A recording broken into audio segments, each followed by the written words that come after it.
네, 정치권 상황 자세히 짚어보겠습니다. 박성민 전 더불어민주당 최고위원, 이재영 국민의힘 강동을 당협위원장과 함께하겠습니다. 어서 오십시오. 자, 더불어민주당과 조국혁신당의 합당 논의가 오늘 열리는 민주당 의총에서 분수령을 맞을 전망입니다. 정청래 대표가 의총에서 의견을 수렴한 뒤에 최종 입장을 정리하기로 했는데 일단 표면적으로는 지방선거 이전 합당에는 반대하는 목소리가 좀 높은 것 같아요. 네, 맞습니다. 실제로 이제 의원님들과의 간담회를 좀 가지셨을 때 분위기도 네. 이제 지방선거 이후에 이 합당을 하더라도 하는 게 맞지 않겠느냐. 그러니까 지금 이제 지방선거를 앞두고 특히 이제 설 명절이 목전에 다가온 상황에서 이런 당내 갈등이 계속해서 이제 커지고 또 방치되는 상황이 적절하지 않다라는 문제의식이 당내 구성원들에게 좀 있었던 걸로 보이고요. 네. 아마 이제 의원총회에서 사실 최종적으로 결론을 내리겠다라는 방침이 내려진 셈인데 이 역시도 지도부도 이 당 대표께서 제안하신 내용의 취지는 알겠지만 이 문제 자체를 길게 끌고 가는 데에 대한 부담이 좀 작용한 것으로 보입니다. 네. 그렇기 때문에 아마 의총에서 의원들의 의견을 두루 수렴하고 사실은 이 최고위에서 얘기가 나왔었던 이 당원들에 대한 그 전당원 투표 말고 네. 여론조사는 좀 시행을 하자라는 제안을 하셨다라고 하는데 거기에 대해서는 이제 비공개 최고위 때는 안 하는 쪽으로 결론이 났다라고 하거든요. 네. 아마 그 부분까지도 포괄적으로 열어놓고 논의를 할 것으로 보입니다. 한병도 원내대표도 당원 여론조사에는 반대를 했다고 그러더라고요. 왜 그랬을까요?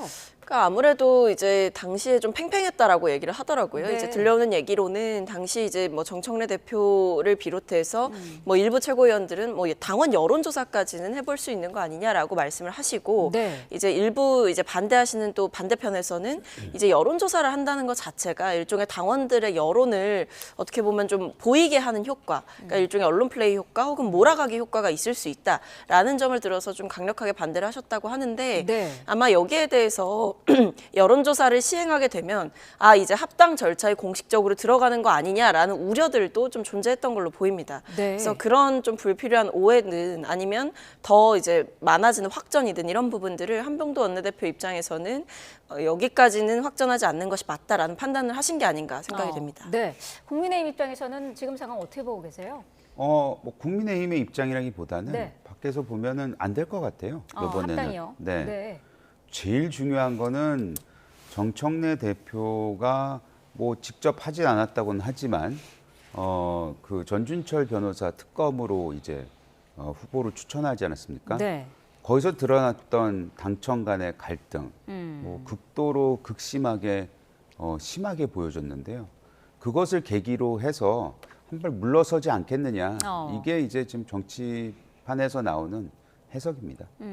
한 발 물러서지 않겠느냐 하셨는데 그 출구 전략으로 이야기가 나오고 있는 게 지방선거 이후 합당이라든지 아니면은 선거 연대기구를 구성하는 것도 뭐 이야기가 나오고 있는 것 같더라고요. 가능성은 어떻게 보세요? 뭐 선거 죄송합니다. 선거 연대 정도야 사실은 뭐 진보 진영 내에서 뭐 조국혁신당뿐만 아니라 이제 다른 당과도 충분히 구성이 될 수 있는 기구인데 네. 사실 통상의 선거라면 조국혁신당과 어느 정도 그런 연대 기구를 만드는 것이 가능했겠지만 이번에 이제 합당 논의를 진행을 하게 되면서 조국혁신당 자체에 대한 비토 그리고 조국혁신당과 민주당 사이에 오갔던 어떤 설전 이런 것들이 존재하는 상황이기 때문에 선거 연대 자체도 조금 가능할지 의문입니다. 물론 뭐 완전 이 투표율이 목전에 다가왔을 때 정말 마지막 어떤 뭐 후보 단일화라든지 여러 가지 정치적 협상 시한이 정말 끝나갈 때쯤에는 뭐 극적으로 타결이 될 수도 있겠습니다만 제가 봤을 때는 이번 합당의 논의가 이제 좌초되는 그 배경에는 민주당 내부에서 지지층들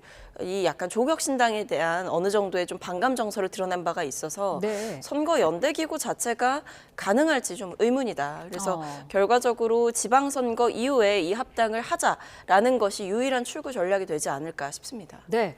어쨌든 선거 전 합당을 하자라는 것을 이제 추진했던 정청래 대표의 리더십에는 좀 타격이 불가피할 것 같거든요. 네, 뭐 요번에 계속해서 나왔잖아요. 어떻게 대통령이 8개월밖에 되지 않았는데 계속해서 여당의 당대표가 대통령에게 계속 반발하고 권력 투쟁의 상대로 삼고 거의 뭐 시중에서는 칼을 들이대느냐 뭐 이런 얘기를 하고 있었거든요. 근데 말 그대로 진짜 정권 초기의 대통령한테는 힘이 있다. 그래서 그 힘에서 밀려난 게 아니냐 뭐 이런 해석이 나오고 있습니다. 정청래 대표의 리더십을 흔들고 있는 또 다른 사안이 2차 특검 후보 추진 논란인데 정 대표가 이제 연이틀 사과를 했는데도 당내 반발은 여전한 것 같더라고요. 지금 정 대표는 특검 추진은 관행을 고치겠다, 후보 검증과 점검 시스템을 마련하겠다라고도 밝혔는데 그동안 사실 뭐 빈틈이 있었다라는 것은 인정은 한 것 같아요. 그렇습니다. 이게 어쨌든 뭐 관행적으로 뭐 특정한 절차들을 거쳐서 진행이 되어 왔다기보다는 이 당내에 있는 뭐 여러 가지 인사 추천 기구 네. 이런 게 작동했다라기보다는 뭐 어떤 특정 소수에 의해서 좀 결정이 되었다라는 점을 사실상 이제 인정을 한 것인데 그게 이번 같은 경우에는 굉장한 부작용을 낳은 거죠. 그러니까 그렇게 추천을 해서 문제가 없고 모두가 좀 납득할 만한 인선이 이루어졌다면 사실 이런 문제가 수면 위로 불거지지는 않았겠습니다만 결과적으로 지금 이 전준철 그 변호사를 특검에 추천했던 그 경위를 들어보면 네. 이성윤 최고위원에게 의견을 묻고 그 외에 최고위원들에게는 공유조차 되지 않았고 뭐 법사위에서도 사실은 항의성 발언이 있지 않았습니까? 네. 그러다 보니까 결국에 이게 굉장히 중요한 일인데 소수에 의해서 이렇게 공유가 되지 않고 결정이 되는 것이 맞느냐라는 질문이 들 수밖에 없고 이게 특히나 지금 이 정청래 대표의 그 굉장히 좀 절묘하게 합당 제안과 좀 동일한 방식의 의사 결정이 이루어졌다라는 취지의 비판일 수밖에 없는 상황인 것 같아요. 네. 왜냐하면 합당 제안 같은 경우에도 물론 사전에 의원들께 공유하지 않고 이제 본인이 정치적 결단을 내려서 제안이라는 승부수를 띄운 것 자체는 이해를 해볼 만한 여지가 있지만 그럼에도 이제 지도부에게는 좀 사전에 공유를 했어야 되는 거 아니냐 네. 이런 아쉬운 목소리가 있는 만큼 결과적으로 이번에도 이 최고위원들에게 뭐 이 특검 추천과 관련해서 어떠한 얘기도 공유되지 않았다라는 점, 일부 최고위원과만 이런 의사결정을 했다라는 점에서 그리고 그것도 좀 적절치 않은 후보자를 추천했다라는 질타가 이어지는 상황이기 때문에 네. 저는 이런 부분들이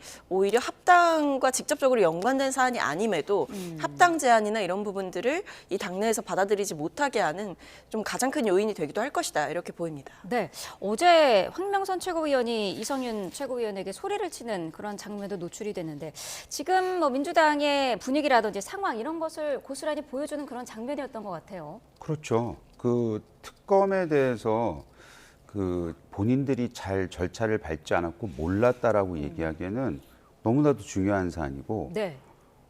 대통령도 그 말씀을 하셨잖아요. 의도가 의심된다라는 얘기를 했을 정도로 부적절하다는 거를 떠나서 앞서도 제가 말씀드렸지만 대통령에게 칼을 겨눈 거나 마찬가지죠. 지금 얘기 나오고 있는 이 특검의 후보, 지금은 아니지만 후보로 추천됐던 전주철 변호사 같은 경우에는 대통령이 이제 당대표 시절에 그 체포동의안이 국회에 넘어왔었잖아요. 근데 네. 그 검찰에서 체포를 이제 영장 구속을, 그러니까 영장을 친 소위 말하는 그 사유가 됐던 그 쌍방울 김성태 회장을 변호했던 사람이고 쌍방울의 김성태를 변호를 하면서 대통령이 굉장히 불리한 진술을 하게끔 만든 그 변호인단의 한 명이었는데 그 사람을 지금 특검보로 추천을 하면서 나 몰랐다라고 얘기하기에는 매우 무책임해 보이고 지금 이렇게 엎질러진 판이 돼버렸기 때문에 네. 뭐 이거를 어떻게 해서든지 주워 담으려고 노력은 하고 있겠지만 사실 앞서 말씀하셨듯이 앵커께서 얘기했었듯이 지금 민주당 내에서는 굉장히 큰 권력 다툼이 일어나고 있고 이거는 쉽게 끝날 얘기 같아 보이진 않습니다. 네. 자, 어쨌든 민주당의 의총은 오늘 오전으로 예정이 되어 있는데요. 결과를 지켜봐야 될 것 같습니다. 국민의힘에서는 어제 김종혁 전 최고위원의 제명이 확정이 됐습니다. 윤리위가 어쨌든 탈당 권유를 했었는데 열흘간 탈당 신고서 제출이 없었고 자동적으로 제명이 된 건데 김종혁 전 최고위원은 가처분 신청으로 이제 맞서겠다 이렇게 밝힌 상태지 않습니까? 네, 뭐 본인은 끝까지 이거를 싸우겠다라는 네. 의지를 표명한 것 같고, 저도 개인적으로 지금 그 한동훈 전 대표에 대해서 이 제명한 것이 맞냐 안 맞냐 이 얘기가 나오는 것 자체가 굉장히 당에겐 불리하다. 특히 지방선거를 앞두고 많은 분들이 그것만은 막고자 했는데 그것이 이루어지지 않았잖아요. 그렇다면은 굳이 김종혁 최고까지도 저렇게 징계를 하게끔 놔뒀어야 됐냐. 물론 본인의 탈당 권유가 있을 때 그것을 아무런 행동이 스스로 하지 않으면은 자동 이제 그 제명이 되게는 되어 있습니다. 이제 네. 시스템이 그렇게 되어 있기 때문에 뭐 어쩔 수 없는 절차라고 얘기할 수는 있겠지만 그래도 지도부가 마음만 먹었다면은 막을 수 있었거든요.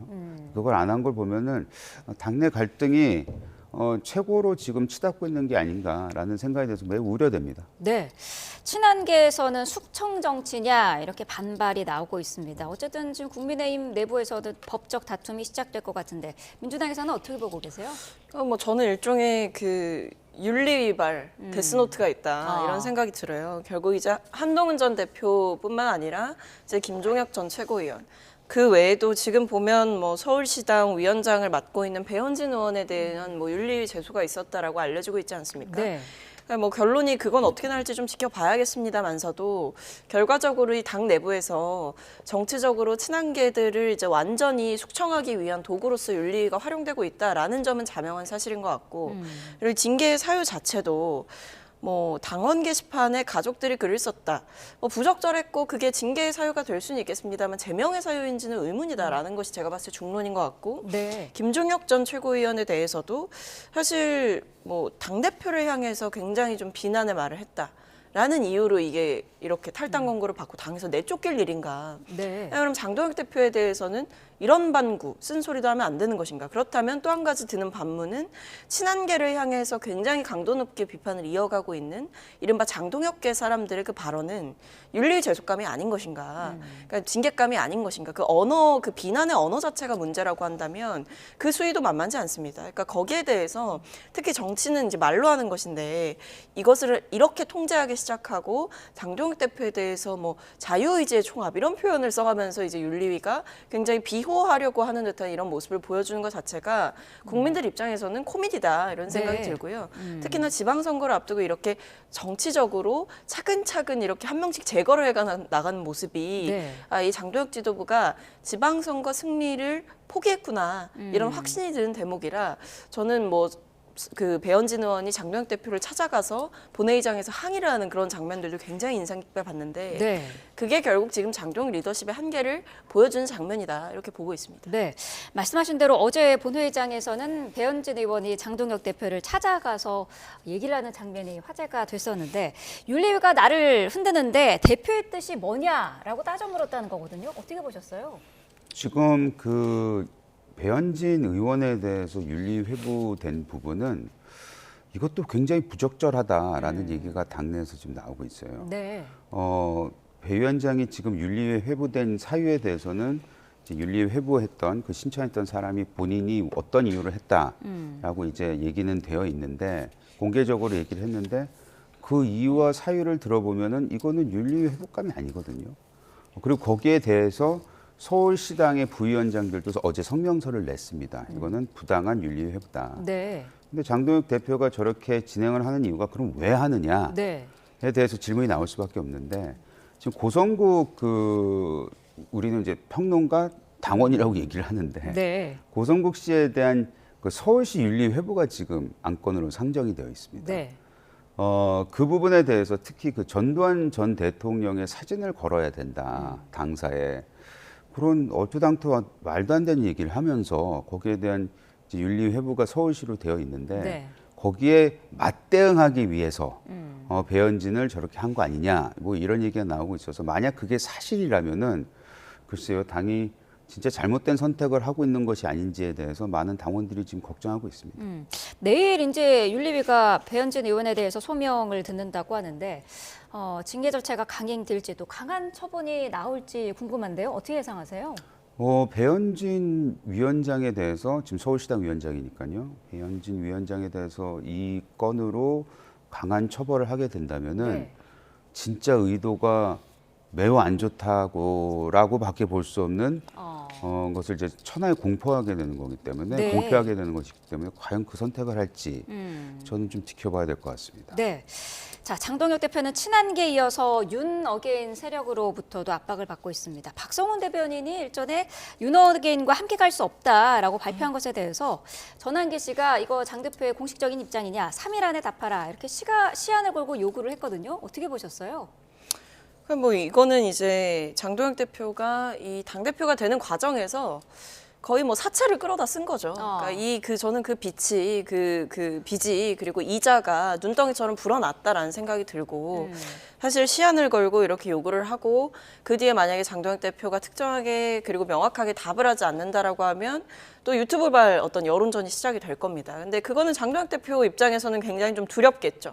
왜냐하면 본인의 가장 큰 지지 세력을 잃게 되는 것이기도 하니까. 실제로 지금까지 보여준 모습들을 보면 이 본인을 당선시켜준 그 유튜버들을 위해서 굉장히 적극적으로 움직인 모습이에요. 왜냐하면 결국 그들이 바라는 것이 그 한동훈 대표를 내쫓는 것이었고 한동훈 대표를 포함한 이 친한계들을 이 당에서 이제 솎아내야 된다 이런 주장들을 계속해왔던 분들이기 때문에 저는 거기에 굉장히 충실한 행보를 보였다. 그러니까 이른바 극우 세력들을 위한 보은 정치를 좀 했다 이렇게 보여지고 그런 의미에서 이제 와서 뭐 아무리 뭐 윤호개인과의 절연 뭐 이런 얘기를 이제 조금씩 지도부에서 꺼내는 기미가 좀 보이기 시작하더라고요. 네. 지방선거를 앞두고 갑자기 태세 전환을 한다라고 해도 그걸 믿어줄 국민이 누가 있겠는가라는 질문이 들고 또 동시에 이런 식으로 이제 전환길씨처럼 뭐 이후 일어날 일의 모든 책임이 장 대표에게 있다. 시한을 걸고 이제 답변을 요구하고 이런 건 사실 이제 당 대표에 대한 일종의 협박인 거거든요. 그러니까 이런 게 지금 가능하다는 것 자체가 약간 좀 이해가 잘 되지 않는 국면이고 네. 전환길 씨의 이런 시한을 건 요구에 대해서 응답이 있을지 궁금하긴 합니다. 어쨌든 뭐 당 차원에서의 어떤 응답은 앞으로도 없을 것 같은 것처럼 보이던데요. 전 해야 된다고 봐요. 절연 선언을 말씀하시는 건가요? 그렇죠. 윤핵인하고도 절연하고 네. 거기에 이제 대표 주자인 이분에 대해서도 저는 절연해야 된다고 봐요. 그리고 사실 그 제가 관심 갖고 있는 이벤트 중에 하나는 25일인가요? 이준석 대표하고 부정선거 관련해서 지금 토론이 잡혀 있지 않습니까? 네. 이준석 대표가 거기 나와서 좀 신나게 좀 깨줬으면 좋겠어요. 네. 깨줬으면 좋겠고 지금 당내 이거는 지방선거를 앞두고서도 해서는 안 되는 일이지만 당의 미래를 생각해서라도 이런 분들하고는 절연하는 게 맞습니다. 이왕에 전환길 씨가 이렇게 소위 말하는 오퍼를 던졌으니까 이거를 명분 삼아 장동혁 대표가 절연할 수 있는 그런 계기가 되었으면 좋겠다는 생각이 있습니다. 네. 자, 마지막 주제 짚어보겠습니다. 전재수 의원이 부산에서 공개 활동을 이제 시작을 했습니다. 통일교 관련 의혹으로 장관직에서 물러난 이후 2달여 만인데 어떻습니까? 부산시장 출마로 마음을 굳혔다 이렇게 볼 수가 있겠죠? 네, 저는 굳히신 걸로 보이고요. 네. 왜냐하면 이제 어떤 지자체장 선거에 나가시려는 분들은 원래 국회의원들은 통상 이 지역위원장직을 맡고 계시기 때문에 그걸 내려놓으셔야 됩니다. 네. 내려놓으신 분들은 사실상 의사가 있다 이렇게 저희가 해석을 하고 있는데요. 전재수 의원께서도 지역위원장직을 내려놓으신 걸로 전해지고 있고 그리고 이렇게 공식석상에 또 드러내고 그리고 이제 설 명절 전후로 해서 어떤 출마에 대해서 좀 명확한 입장을 밝히시지 않을까라는 생각이 들어서 사실 전재수 의원만큼의 어떤 경쟁력이 지금 부산에 있는 사람이 있느냐라는 얘기도 공공연하게 있고 네. 그리고 여전히 국민의힘에서도 이 전재수 의원 만만치 않다라는 여론이 있을 만큼 저는 굉장히 좀 준비가 잘 되신 후보라고 보기 때문에 네. 아마 조만간에 그리고 빠른 시일 안에 이 출마 선언을 하실 것으로 예상이 됩니다. 네. 지난달에는 부산의 해수부 부산시대 이제부터 시작입니다라는 현수막도 내걸었던데 어떻게 보셨어요? 본인의 사법 리스크를 뚫고 나가기 위해서 선거에 출마한다는 건 저는 매우 안 좋은 사례라고 생각을 해요. 정치권에서 가끔씩 보이는 행위이긴 하지만 지금 통일교 특검에 대해서는 아무런 국회에서 진전이 되고 있지 않지 않습니까? 정청래 대표가 작년에 26년 새해가 밝으면은 통일교 특검을 제일 먼저 하겠다라고 선언까지 했었는데 지금 뭐 얼토당토 말도 안 되는 거를 들이대면서 진행이 안 되게끔 처음에 막아섰거든요. 그 사이에 전재수 의원이 부산 후보로서 부산시장 후보로서 뭐 경쟁력은 있을 수 있으나 네. 글쎄요, 저런 굉장히 큰 정치적 의혹을 받고 있는 사람이 이렇게 떳떳하게 뻔뻔하게 저 행사에 나와서 나는 부산시장 출마할 거야라고 얘기하는 게 우리 국민들과 유권자들한테 어떤 메시지를 전달할지. 그래, 정치권은 아무리 잘못해도 그냥 자기네들의 세상에서 살고 있구나. 법의 그 어떤 규제도 받지 않는구나. 이런 생각하시지 않을까 하는 우려가 됩니다. 네, 알겠습니다. 자, 오늘 두 분 말씀은 여기까지 듣겠습니다. 박성민 전 더불어민주당 최고위원, 이재영 국민의힘 강동을 당협위원장과 함께했습니다. 고맙습니다.